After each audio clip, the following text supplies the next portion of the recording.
সময়টা আজ থেকে 4.5 বিলিয়ন বছর আগের।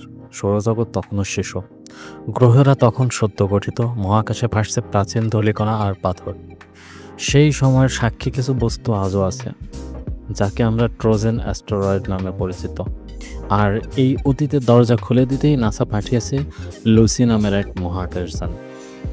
লুসি নাসার একটি যুগান্তকারী মিশন, যার লক্ষ্য হলো বৃহস্পতি গ্রহের কক্ষপথে ঘুরে বেড়ানো ট্রোজান অ্যাস্টেরয়েডগুলোকে ঘনিষ্ঠভাবে পর্যবেক্ষণ করা। এই অ্যাস্টেরয়েডগুলো সৌরজগতের শুরু থেকে প্রায় অপরিবর্তিত রয়ে গেছে, তাই এগুলোকে বলা হয় কসমিক টাইম ক্যাপসুল। লুসি 2021 সালের 16 অক্টোবর যাত্রা শুরু করে। এটি মোট 8টি অ্যাস্টেরয়েড নিয়ে গবেষণা করবে।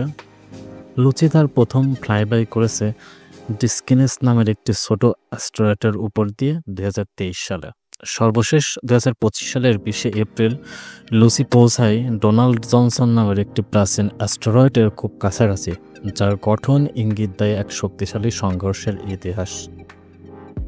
লুসি মহাকাশযানের আধুনিক যন্ত্রপাতি, যেমন শক্তিশালী ক্যামেরা, আলো বিশ্লেষণ করে উপাদান বোঝা এবং তাপ বিশ্লেষণ করে পৃষ্ঠের গঠন জানানো।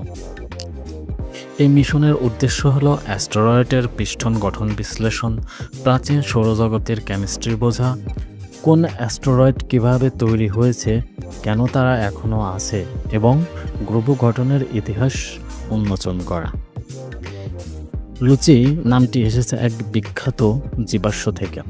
1976 সালের ইথিওপিয়ায় পাওয়া হোমিনিড জীবাশ্ম, তার নাম থেকেই লুচি নামটির নামকরণ করা হয় এবং এটি একটি মানবজাতির বিবর্তনের চাবিকাঠি। তেমনি মহাকাশের লুচিও আমাদের সৌরজগতের বিবর্তনের রহস্য খুলে দিতে পারে। লুচি আমাদের নিয়ে যাচ্ছে সময়ের গভীরে, যেখানে শুরু হয়েছিল সূর্য, গ্রহ, উপগ্রহ আর আমাদের পৃথিবীর ইতিহাস।